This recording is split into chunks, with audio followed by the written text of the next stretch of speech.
पितृदोष है, ये आपको कैसे मालूम पड़ेगा?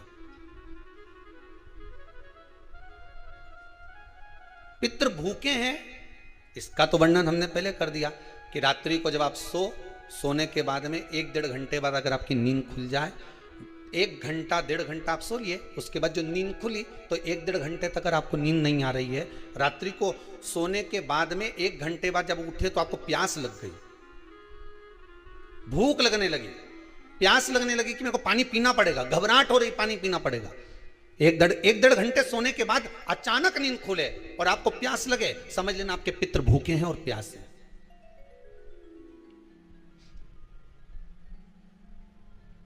वो भूखे और प्यासे हैं, उनको जल की जरूरत है।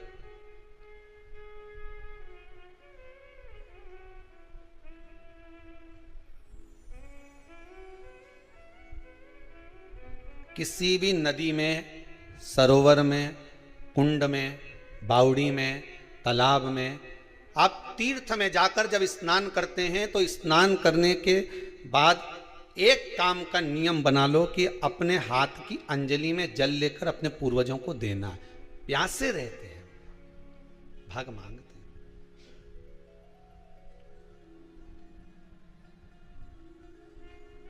भाग प्राप्त करना। 3 वृक्ष पितरों के तुल्य हैं। नैमिषारण्य की कथा में भी कहा था 3 वृक्ष पितरों के तुल्य हैं। पहला पीपल, दूसरा बट वृक्ष, तीसरा बेलपत्र का वृक्ष। ये पितरों के तुल्य हैं। अगर आपको रात्रि में नींद नहीं आ रही है, ऐसा लगता है कि रात्रि को 1 घंटा 1.5 घंटा सोने के बाद कुछ गलत गलत विचार आने लगते हैं, नींद सुबह 3 बजे तक 4 बजे तक नहीं आती, 4 बजे के बाद फिर नींद आती है, तो एक प्रैक्टिकल जरूर कर देखना। एक प्रैक्टिकल करने में क्या जाता है, प्रयास करने में क्या कुछ जाता है क्या? प्रैक्टिकल कर देखना कि कहीं सियोर वाला महाराज झूठ तो नहीं बोल रहा, तो प्रैक्टिकल करने में कुछ नहीं जाए। 1 लोटा पानी लो, उसमें थोड़ा सा कच्चा दूध डाल लीजिए, श्राद्ध पक्ष चल रहा है, बेलपत्री का पेड़ या पीपल का पेड़ या बट का पेड़, इन पेड़ के नीचे ले जाकर उस दूध को दोपहर में सुबह 10 बजे से लेकर 12 बजे के बीच में ले जाकर चढ़ा दीजिए। रात्रि को फिर ना आपको प्यास लगेगी ना भूख लगेगी, नींद एक बार लगी तो सुबह ही खुलेगी। प्रैक्टिकल करने में क्या जाता है? पानी डालने में तुम्हारा कुछ जाएगा? अरे बोलो तो सरी, हमें 10 रुपया का दूध जरूर उसमें, और तुम इतनी चतुर हो, इतना सारा दूध थोड़ी डालोगी, तो 2 गड्ढा लगेगा।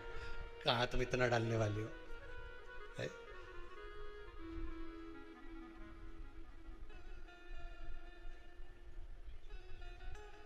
कहा बहुत चतुर चतुर लोग हो रहे संसार में हो, भले पूजन पाठ नहीं करे पर कहीं का एकदम मिलने आ जाए ना, क्या अम्मा जी है क्या पाठ कर रही है, फिर वो भी बैठ गई तुरंत, अभी तो सोई थी तुरंत। क्या पंडित जी हैं क्या, उनसे थोड़ा सा काम है, अभी माला जप रहे हैं, मालूम पड़े पंडित जी तो आराम से सेव फल खा रहे थे, अब प्लेट सोफा के नीचे घुसे तुरंत।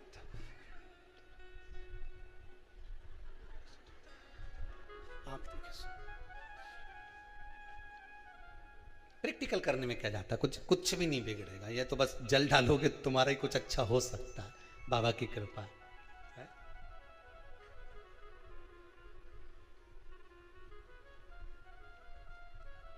तीन वृक्ष पितरों के तुल्य हैं। पहला जम के बोलिए पीपल, दूसरा बट वृक्ष, तीसरा बेलपत्री का वृक्ष। तीनों पीपल के वृक्ष में 52,000 ब्राह्मण एक साथ निवास करते हैं, इसलिए पितृतुल्य है। बट वृक्ष ब्रह्मा जी के मस्तक से बना, इसलिए पितृतुल्य है।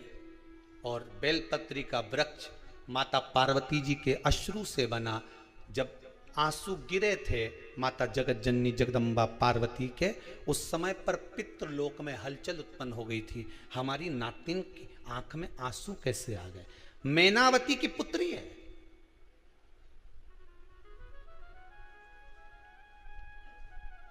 पितरों की नातिन, इसकी अश्रु कैसे गिर गए। पार्वती जी ने कहा ये आंसू नहीं, मेरा पुण्य भाग प्रकट करती हूं बेलपत्री के रूप में। तो पितरों ने वर दिया था कि ये बेलपत्री का वृक्ष हमारा आशीर्वाद है, इसके नीचे अगर कोई दीप लगाता है, शिव को स्पर्श कर चढ़ाता है, उसके पितरों की शांति होगी, हम स्वयं उसको आशीर्वाद देने के लिए पधारेंगे। बेलपत्र का वृक्ष पितृ तुल्य।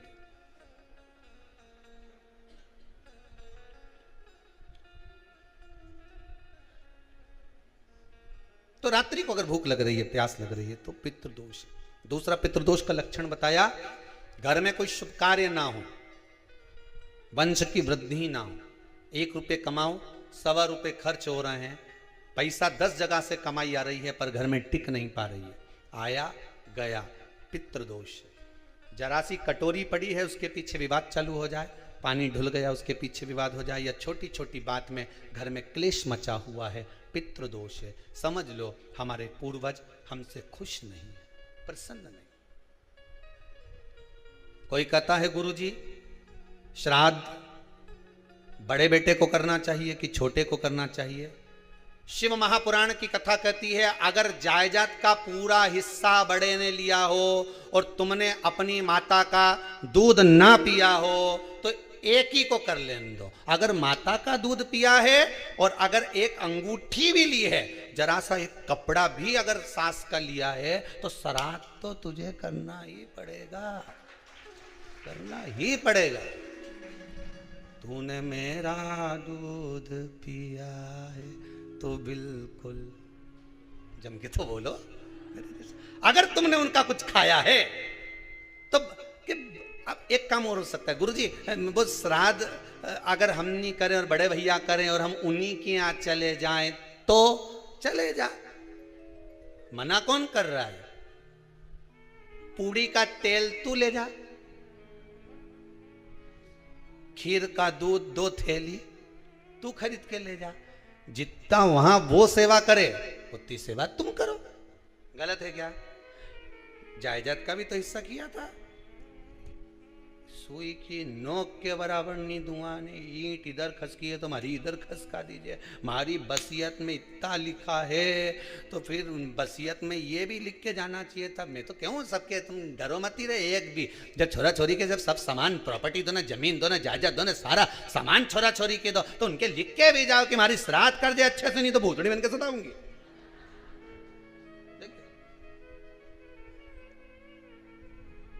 श्राद्ध करो। कितना दिया तुमको, बोलो ईमानदारी से बोलना, कितना दिया? ढेरों। और एक बात बहुत अच्छे से कहूंगा, आप लोगों के जीवन में उतरे। अगर मायके में भाई, मायके में भाभी, मायके के लोग अगर आपके माँ बाप का श्राद्ध नहीं करते हैं तो बेटी भी अपने माता पिता का श्राद्ध कर सकती है। उसने भी दूध पिया है अपने माता पिता का, पर वो श्राद्ध का भोजन कौन कराएगा? बेटी का पुत्र हो, बेटी की पुत्री हो, वो कराए। और नाम वो नाना नानी का ले ले करे। अगर वो नहीं कर रहे हैं, वो नहीं संभालते, वो नहीं जानते, तो आप करो, वो करे। 2 भाग होते हैं। जब एक रोटी गाय के मुख में दी जाती है, गाय के मुख में जब हम रोटी देते हैं, एक रोटी जब देते हैं, या तो गाय के मुख में 16 श्राद्ध में जब रोटी देते हैं तो रोटी को बीच में से तोड़कर, रोटी का जो भाग होता है उसको, मतलब ऊपर से फुलका का परत नहीं निकालना है। रोटी जो सीधी सीधी है ना, जैसे ये रोटी है तो इसको बीच में से तोड़ लिया, 2 भाग विभाजित कर लिया, नीचे वाले भाग में भी थोड़ा सा गुड़ शक्कर रख लिया, ऊपर वाले भाग में भी गुड़ शक्कर रख लिया, एक के ऊपर एक रोटी को रख लिया, वो गाय को दी। तो अपन श्राद्ध पक्ष में 2 पूड़ी का प्रमाण है कि गाय को 2 रोटी दी जाती है, कुत्ता को 2 रोटी दी जाती है। 2 पूड़ी रख के देते हो देते, आप लोग तो देते होगे, 2 पूड़ी के ऊपर पूड़ी रखकर, थोड़ा सा मीठा रखकर, नमकीन रखकर, कुत्ते को भी देते, 2 पूड़ी तोड़कर कागा को भी देते। 2 पूड़ी का प्रमाण कहां से आया? 2 भाग रोटी के टुकड़े का प्रमाण कहां से आया? श्राद्ध पक्ष में ही ऐसा क्यों किया जाता है? बाकी के समय पर तो कोई ऐसा 2 पूड़ी का प्रमाण ही नहीं, पर श्राद्ध पक्ष में ये क्यों कहा जाता है कि पूड़ी के ऊपर पूड़ी रख दे, उसमें मीठा रख दे, खीर शक्कर रख दे, गाय को दिया, कुत्ते को दिया, कागा को दिया, ऐसे क्यों कहा जाता है? उसका कारण क्या होता है? उसका केवल एक कारण है, जो नारी ने भोजन का निर्माण करा है, जो घर की बहू भोजन बनाई है, जो घर की बेटी ने भोजन बनाया है, घर की माता ने भोजन बनाया है। महाराज, पिता पुरुष एक कुल को तारता है, बेटी 2 कुल को तारती है। जब श्राद्ध पक्ष में 2 भाग रोटी के कर गाय को देती है, तो 1 भाग तो उसके ससुराल वालों को मिलता है।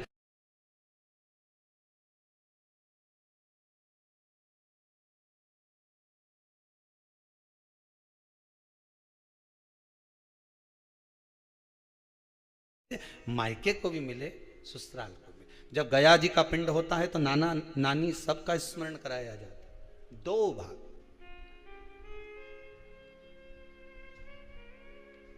पुण्यता प्राप्त। अब लोगों को मालूम तो है नहीं कि 2 पूड़ी क्यों रखते हैं, उसका कारण वर्णित है शास्त्रों। दोनों पक्ष तारने के लिए, दोनों पक्ष का स्मरण कराने के लिए। महाराज, बिंदु प्रेत योनि में पड़ा, चंचुला देवी उनके मोक्ष का प्रयोजन कर रही है, प्रयास कर रही। क्या करा जाए कि इनको मोक्ष मिल जाए? कहा शिव महापुराण की कथा। पार्वती मैया की सहेली बन गई और पार्वती मैया ने शिव महापुराण में प्रेत योनि से मुक्त होने के लिए कहा, तुम रुका जी के यहाँ जाओ, देवऋषि नारद के पास जाओ। नारद जी ने तुमरुका जी के पास भेज दिया। क्यों? नारद जी जानते हैं मैं कथा नहीं कह सकता, मैं कथा सुन सकता हूं पर कह नहीं सकता। कहने के लिए मुझे बैठना पड़ेगा, सुनने के लिए हो सकता है कि मैं चले जाऊं, वापिस आकर बैठ जाऊं। तुमरुका जी से कहा कथा कह दोगे? हाँ, कहने में क्या दिक्कत है, मेरे पति को प्रेत योनि से मुक्त करना है। तुमरुका जी बोलते हैं केवल तुम्हारा पति प्रेत योनि से मुक्त नहीं होगा। तुमरुका जी ने शिव महापुराण में कहा, सुनो चंचुला देवी, केवल एक व्यक्ति शिव पुराण से नहीं तरता, इस बिंदुक जैसे ना जाने कितने प्रेत इस वायुमंडल में घूम रहे होंगे, ना जाने कितने पितर, ना जाने कितने आहूत, ना जाने कितने वासुक इस वायुमंडल में घूम रहे होंगे। तुम्हारा पति तुमको दिखा नहीं, तुम्हारा बिंदुक तुम्हें कभी नजर आया नहीं, फिर कारण क्या था? बस मन में शांति नहीं है, घर में सारा सुख है पर हृदय में शांति नहीं, समझ लो पितृदोष है। क्या करा जाए? फिर क्या करोगे? महाराज, हृदय शांति, हृदय शांति। केवल एक अकेला बिंदुक शिव महापुराण की कथा सुनकर नहीं तरेगा। तुमरुका जी कहते हैं जिस समय पर मैं शिव महापुराण की कथा कहूंगा, सुनो चंचुला देवी, इस संसार के इस भूमंडल पर मृत्यु लोक में जितने भी जीव इस संसार सागर में भटक रहे होंगे, शिव महापुराण की कथा सुनकर वो भी तर जाएंगे। ये अकेली बिंदुक को तारने वाली नहीं है, इस मृत्यु लोक में जो विराजमान। आज भी नियम है महाराज, श्राद्ध का भोजन टेबल पर नहीं कराया जाता, श्राद्ध का भोजन ब्राह्मण को कुर्सी पर बिठाकर नहीं कराया जाता, श्राद्ध का भोजन किसी जाता। श्राद्ध का भोजन आज भी प्रमाण है कि ब्राह्मण के लिए भूमि पर आसन लगना चाहिए और जमीन पर बैठकर कराना चाहिए। तब क्यों? क्योंकि इस भूमि पर बैठकर जब भोजन कराएंगे, इसी भूमि से ना जाने कितने पितर गए, कितने तर्पण हुए, कितनी तिलांजलि हुई, इसी भूमि से, इस रज से, इस कण से ना जाने कितने जीव चल गए। अब लकड़ी पर या टेबल पर या कुर्सी पर बैठकर ब्राह्मण को भोजन कराने का प्रमाण नहीं है। अब आपका फैशन ज्यादा हो गया तो बात दूसरी है। पंडित जी ऊपर बैठ के खा लोगे क्या? पंडित जी तो बोल देंगे अच्छा है, खिला दो।